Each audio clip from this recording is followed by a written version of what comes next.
Hey, it's World. I am back with another video. Today, I want to go over 10 different tips and tricks and or criterias, whatever you want, 10 steps to purchasing a bag online, quote unquote, sight unseen most of the time, especially like when it comes to indie brands. And of course, if you are looking at big luxury brands, sometimes you don't live near a Nordstrom or a boutique or any of that sort. You just have to take a leap of faith in purchasing that purse, right? This video was inspired with my conversation with Melissa Adam Wade, where the new Polen bag just released, and the two of us were just discussing how do we feel about it. And I was just like, she mentioned, I wish there were more pictures on the interior or perhaps like the sides of the bag and how it would look like, right? And I completely agreed with her. So I figured this will be a good video for me to kind of just go over my thought process, what I'm looking for when purchasing a purse online. So let's just get right into it. Really intimidating purchasing a bag online because sometimes it's a couple $100, sometimes it is thousands of dollars, and you have no idea what you're signing up for when purchasing it, right? So it's kind of like just a quick story. When I purchased this home here in Nashville, this was the height of bidding wars when it comes to purchasing homes. 2-3 years ago, I flew in the very next day once this house went on the market to look at the house. My boyfriend couldn't leave.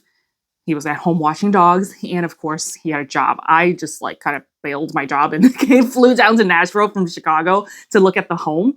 And basically, I did a FaceTime with him and just showed him the house, gave him a walkthrough. I'm like, babe, trust me, I know you've never seen a house, but we're putting an offer in. It was like a 6-hour-long fight saying I'm being irrational, blah, blah, blah. In the end, it worked out. So always listen to the wife. Just saying. Tip number one, obviously you're going to look at the pictures on the website. Whether, like I said, it's an indie brand or a big luxury, pictures are so important. We have to look at it visually. But to really expand on that, hopefully these companies will provide you with videos on, mod shots, videos of what it would look like as the bag is moving around in movement, right? And how it looks and how it feels. But for me, I want to make sure I see pictures of the interior pockets. What is it like? Is there one pocket? Is there two pockets? Is it in different compartments? And is it fabric or is it leather lined? When it comes to pictures, just to show you some eye candy, I haven't shown this baby in a while.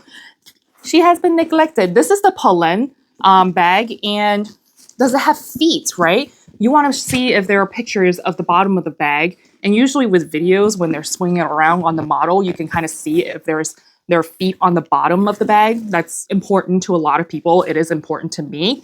And then if it's on the model, like this is the large size, but they also came out with a medium, this bucket bag. I forget what number this is, but the Polen bucket bag, it had a medium. Well, when it looked on the model themselves, how tall is the model? What size is the model? A lot of these companies, they would have models with these purses, but there would be no indication of how big or small or short, whatever this person's size is, right? So you want to see if there's like a little description on the bottom of the picture or on the website itself saying, hey, the model's 170 centimeters tall, or if they're 5 foot, whatever tall, right? So that you can make a fair comparison of how the bag would sit on you and look on you when you carry it.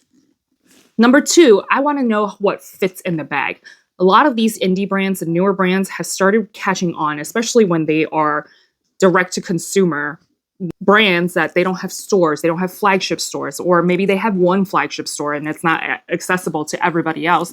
They started doing videos or showing you what fits in the bag. And I'll just show you an example of a recent brand that I've looked.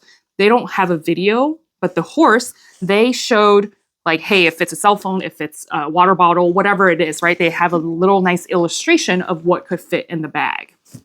Number three, the weight of the bag. If you are new to my channel, I have complained endlessly about how companies do not put the weight of the bag on their website. It is not that hard. Usually they do put the dimensions on there. It's kind of like very basic for you to put the dimensions, and then how hard is it for you to put the weight of the bag onto the website right underneath it, right? And if you're a return viewer, I've complained nonstop about this, right? Also, another tip I will insert here is that be careful about the dimensions. If you're on this, let's just say Polen, on their actual website, their official website, You can trust the dimensions, you can trust the weight if they post it. However, if you are purchasing from a third party like Farfetch or Satire, I don't know what they're called, or perhaps Louisa Roma, there's other ones like Matches Fashion, I would just be careful on those dimensions because sometimes, especially like companies like Farfetch, where they outsource and try to go to local boutiques to source you that particular item. I've had this happen to me once where Satire, they post the wrong material on there and the wrong dimensions. So just double check those particular third-party websites that the actual dimensions are correct. Double check with the official, like Gucci or whatever, the official website to make sure the dimensions are correct. Another tip I will tell you is grab a tape measure, right? So you could say, hey, it's 14 inches long on the bottom, it's like 9 inches tall, whatever. You think you can visualize it, but sometimes you probably will get it wrong because I always get it wrong. I was like, oh, I didn't realize, 14 inches is actually pretty big. What I really want, the perfect size for me is 10 inches, right? Or whatever centimeters from the measurements. Of course, America has to have different measurements from the rest of the world. But just, what I would do is take a tape measure, whatever dimensions that you see on the website, just measure out with the current bag you have. So for example, this YSL, this is the large, right? Like take the measurements of what you see online, that the potential purse that you want to purchase, and then just compare it to an actual purse that you have in person. And, so that you can visualize how big or how small the purse itself would be. So I've done that multiple times and it's just like, oh, okay, I didn't realize how big that purse was now, Didn't really look like on the model, or it didn't look, as big, and how you visualize the proportions of everything, right? And of course, talking about the leather, what type of leather? Does it say, hey, is it grained calfskin? Is it grained Saffiano skin? Like, for example, this YSL envelope bag, this is a grained, very durable kind of leather. So again, you can only see so much via pictures. The other thing I would also say, going back to the website, is looking at the grommets. How does the strap look like, right? This is kind of like blending into one. The functionality of the bag, right? Because if it's one strap versus two strap, sometimes these two chains, you can pull them out like this. But some of the companies out there, they only put one leather strap on the two chains that they have. And this could be just one pure long chain and with one only with the leather shoulder strap, right? In this case, both of them has leather straps on there. So these are the things that you want to look out for. And then going back to the type of leather, right? And then if you're looking in the interior, is it fabric lined or is it leather lined, right? In this case, this one is actually fabric lined. Here is my Leo at Violet Gansini bag. I forget what it's called, but this particular bag, based on the pictures online, it didn't indicate that it came with a long strap, but it also came with a shorter strap. You couldn't really tell from the photos that it has to be interchangeable. Like you can only use the longer strap, you got to commit it to the full day. Or if you want the shorter strap and it's only one, you have to switch it out and then make it into a shorter strap. So, or the crossbody versus the shoulder strap. That's what I'm trying to say. The pictures you couldn't tell, right? Whereas this one, the iconic alley from Actate Nation, you can see on their website that it comes with 2 D-rings where you can bring both straps out and interchange it, or you could just take it off and just commit to just using the shoulder strap as opposed to have both available to you, right? So these are the details that you want to look out for and see if you can find out on their website or not. Going back to this Pollen bag, the bucket bag, the interior is going to be suede lining, right? So these are the minute details that you want to pay attention to. The other thing you also want to look at is back pockets, right? Does it have a back pocket? Does it bother you if it doesn't have a back pocket? And then of course, if you can try to find photos or videos, magnets. Are they magnets or are they embedded magnets? Are they zipper? Is it a pull zipper? Is it 1 zipper? Is it 2 zipper? These are all the questions I want answered before I purchase bag, right? I think that was number 5. So moving on to number 6, go to check out their return policy. What is their return policy? Which also goes along with number 7. What is their shipping estimate? Is it 2 day? Is it a week? Dispatching, tracking number? How long will it take for it to arrive to you, right? Sometimes they use, their local post office. If it's from a different country, then you have to be aware that, hey, if they're using their country's local post office, shipping services, it takes a week for it to ship to you. And then once it gets to your country, it gets dispatched to your local post office, postal services to be delivered to you. So obviously that usually takes a longer time. Now, if they're using DHL or if they're using UPS or FedEx, whatever it is, that usually is much faster, and that could take 2 days. So go over to their FAQs to see what their shipping estimate is, so that you have a better gauge. So if you're going out of town, or if you're trying to purchase something in time for somebody's birthday or anniversary gift, whatever it is, you have a good understanding of how long it would take for you to receive your product. Going back to the return policy, right? Once you receive the product, when they say you have a month, 30 days, or is it 14 days, right? You want to make sure, in case that this purse doesn't work out, you have the option of returning it. The return policy, shipping is on you, or will they pay for it, right? Those are the kind of questions you want to make sure you're aware of and the answers. And of course, it goes down to the nitty-gritty. Is it 14 days from the ship date, or is it 14 days or 30 days from the receive date, right? So usually try to make a decision as fast as you can, so you don't have to count how many days. Is it from the shipping date or the delivery date? Like, let's not mess with that. Try to make a decision as quickly as you can if you want to keep the bag or not.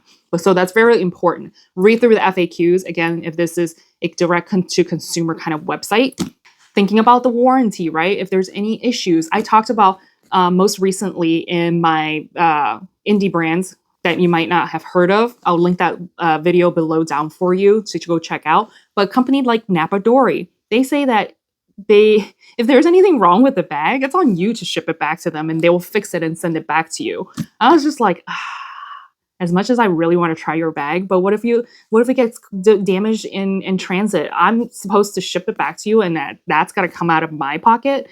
That doesn't make any sense to me, right? So that makes me really hesitant with wanting to purchase from, as beautiful as their bags may be. I just don't want to risk that, so to speak. So yeah, I would, if it's something that is a very newer brand, you haven't heard a lot of reviews, but you want to take a chance because you do appreciate indie brands, definitely look at their warranty, look at their FAQs, et cetera, so that you're well informed on what's going on with the bag if there's anything wrong with it. So I think that was number 6 and number 7. I kind of covered it in a mumble jumble here. And if you're new to my channel, I hope you found me because you're looking to make your first purchase, or you're new to purchasing bags online and are feeling a little bit lost. I hope this is a really good guide for you, at least get you thinking about questions that you should be asking. I'll link a playlist of all the indie brands that I've covered the history of my channel, and just kind of have you throw through my playlist if you like. I do cover a lot of big luxury brands as well, but my heart is slowly gravitating towards indie brands more and more, especially with all of the price increases that's happening recently. It basically put a knife in my heart and wrench it around. So I hope you'll hit that like and subscribe button for me to let me know you appreciate this video and it was helpful to you. Comment down below. If you have questions, let me know as well.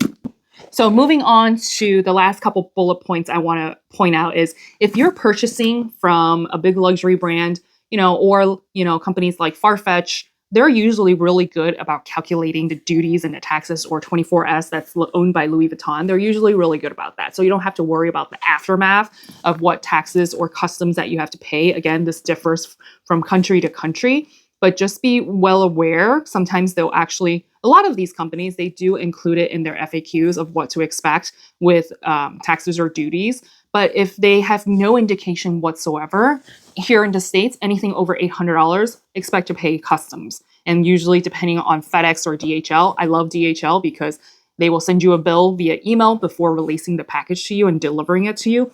FedEx, annoying. I don't know how UPS works, but FedEx, they will deliver the item to you, and then a month later, they send you a bill. And then how they came up with those numbers, no idea. It's some sort of Mickey Mouse math that they did. DHL is pretty consistent, so usually if I have a choice, I would prefer DHL instead. But again, check what your country's requirements are and just be aware that there could be anything, customs and taxes that you'll have to pay on top of what you paid for the bag itself. Number 9, this is a good one, and I'm glad you stuck around to the end of this video because this is one of my shining tricks that I'm very proud of. Looking for rebates and coupons. A lot of these companies, especially the indie brands, there's 5%, there's 10% coupon by subscribing to their newsletter, and you get a welcome code, which is great. I love that, right? Sometimes there isn't, or maybe you already purchased from them before. So I would definitely highly recommend using Rakuten. If you don't know what Rakuten is, it's a cashback program. People have complaints like, why would you want to sell your information? Girl, they already have your information. I might as well get some cashback while I'm at it, right? So if you don't have that, go to my link down below, get yourself some Rakuten and have that built-in cashback program on your browser and get some cashback, right? The other thing is using Honey. I don't know if, or there's a lot of different programs out there where you can get coupons automatically applied for you. So people will submit coupons, or they have used it, and some people uploaded for 10% off, 15% off affiliate links or whatnot. You can definitely use those.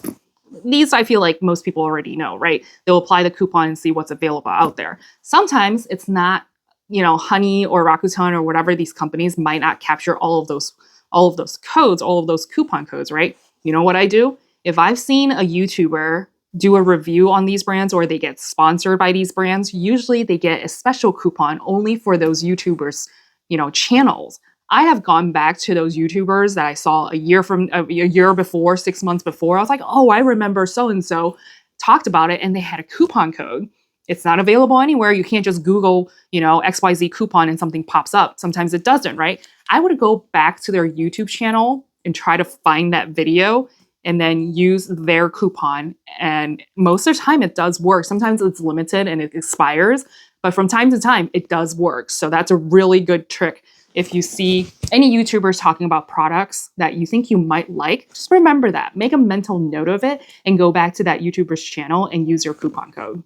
Speaking of YouTube, the last tip, obviously, you're watching my video and you're hanging out on YouTube reviews. I can't say how much I appreciate YouTubers and influencers, content creators, whatever you want to call them, and the time and money that they have spent editing the video, using the bag, using whatever products to let you know their honest opinion about the bag. Because these reviews, before I even started my own channel, I relied on them. That is what I use to do my research and get their opinions and thoughts. And then, of course, I decided after watching their video if it would work for my own personal needs or not. So I'm not saying this because I'm a YouTuber now, or again, I'm an amoeba of a channel. I've said this many a times, but I am so appreciative of all of the YouTubers out there that spends the time to create these videos for the rest of us, because it really does help out, right?